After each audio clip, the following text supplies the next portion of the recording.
Mama Put Restaurant Story, Episode 6. A girl walked quietly that Friday afternoon, the sun blazing gently across the dusty, uneven road of the underdeveloped town. Her head bent low, her arms gripping tightly onto the woven basket of food varieties Mama Put had carefully packed. Every step felt heavy, yet she pressed on, knowing Mama Put's eyes of suspicion and bolingo's silent judgment followed her even from afar. When she finally got to Uncle Soji's compound, she knocked twice. Koko koko, the sound echoed against the zinc door. Uncle Soji opened up slowly, his wide eyes narrowing as he looked at a girl, then at the basket. He collected the food with his usual deep voice.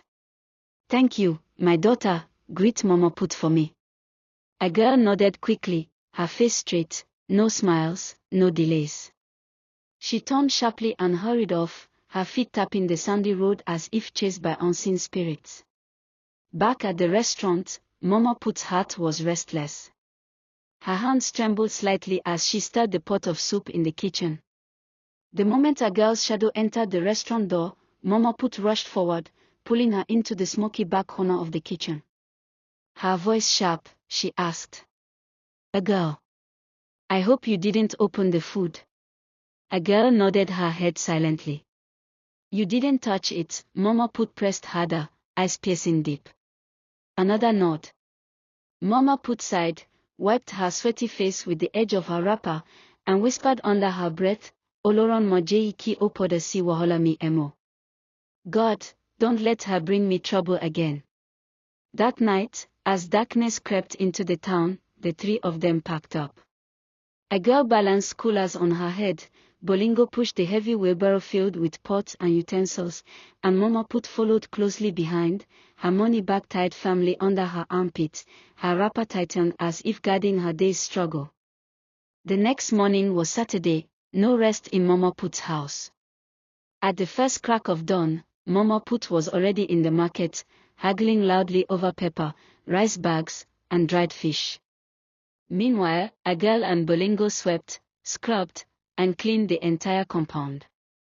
Bolingo, with his stubborn streak, went to Boba's salon to barb his hair neatly, while a girl braided her hair into neat kiko at the roadside woman's shop, her beauty standing out even in her tiredness. But by evening, everyone was back in the kitchen again. Smoke rose, pots rattled, and food was carried back to the restaurant for another endless day of selling. Night fell, and the unexpected happened. The zinc door creaked open and in walked Uncle Soji. Mama Put froze, Bolingo's eyes widened in panic, and a girl's face stayed calm, almost too calm, glancing at Mama Put and Bolingo side by side. Uncle Soji smiled warmly. "Mama Put. How market? I was just passing by and thought to greet you. That food you sent yesterday, and you package it exactly the way I like it. Well done." Mama Put's heart dropped, then lifted again with relief. Uncle Soji, I'm glad you loved it," she said, forcing a smile of satisfaction.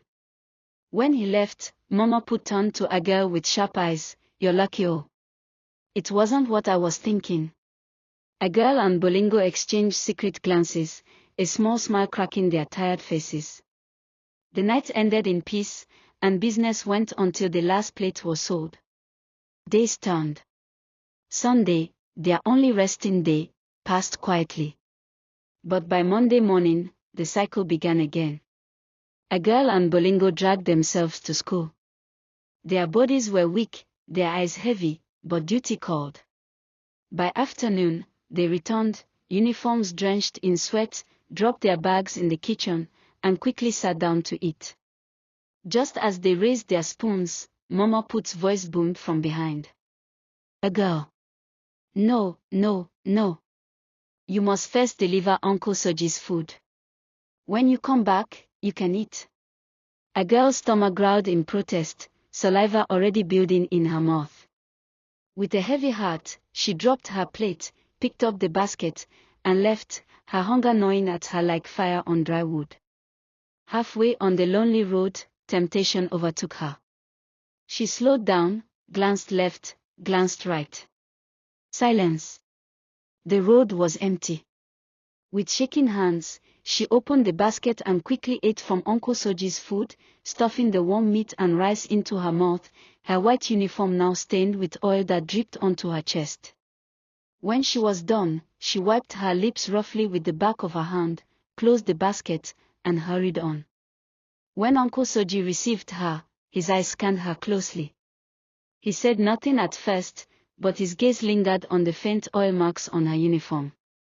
Slowly, he opened the basket. The food was missing pieces, it had been tampered with. A girl's heart skipped, but she remained still, not blinking, not shaking.